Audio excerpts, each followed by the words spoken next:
இந்த பங்குனி மாசத்துல ரொம்ப சிறப்பா ஒருத்தருக்கு திருமணம் செய்வாங்க. யாருக்கு?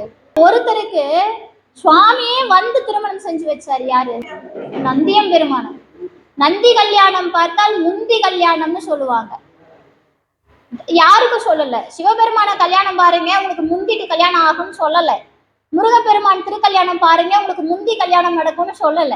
ஆனா நந்தி கல்யாணம் பார்த்தா முந்தி கல்யாணம்னாங்க. எப்பேற்பட்ட திருமண தோஷமும் தகர்க்கக்கூடிய ஒரு திருமணம் அப்படின்னா நந்தியம் பெருமானுக்கு நடக்கக்கூடிய திருமணம். சுவாமி எப்படி அவதரிச்சார்? நந்தியம் பெருமான் நமக்கு குருவே அவர் தானுங்களே. சைவத்துல யார் குரு? முதன்மை குரு யாரு? நந்தியம் பெருமான் மறந்துட்டோம் அப்படின்னா அப்பா நமக்கு எதையும் செய்ய மாட்டார். நீங்க அப்பாவை நினைக்காம கூட, சிவபெருமான நினைக்காம கூட நந்தியம் பெருமானை மட்டும் வழிபாடு செய்யலாம்.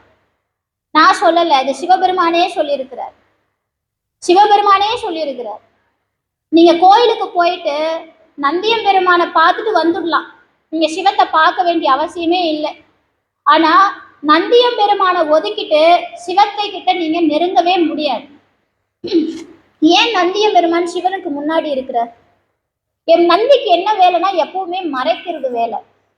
யாராவது திட்டும்போது நந்தி மாதிரி ஏன் முன்னாடி நிக்கிற அப்படின்னு. நந்தியம் பெருமானுடைய முதல் வேலையே மறைப்பது.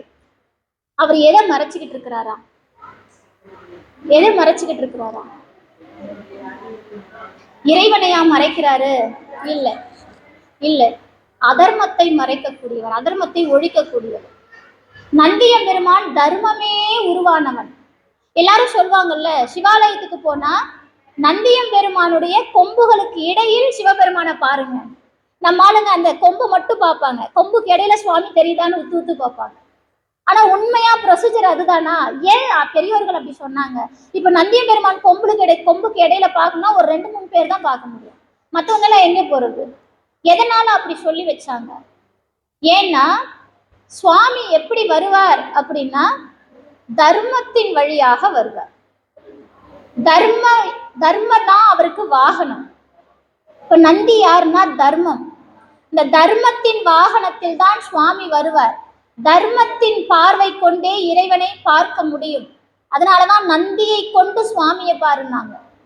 நீ தர்மம் செய்யாம அதர்வ காரியங்கள் செஞ்சுட்டு நீ போய் என்னதான் சுவாமியுடைய 2 கொம்புக்கு இடையே வச்சு சுவாமியை பார்த்தாலோ சுவாமி தெரிய மாட்டார், அகப்பட மாட்டார். இப்போ தர்மத்தின் வழியாக இறைவனை அடையலாம். இதுதான் நந்தியம் பெருமான் சுவாமிக்கு முன்னாடி நிற்கிறதுக்கான தத்துவம்.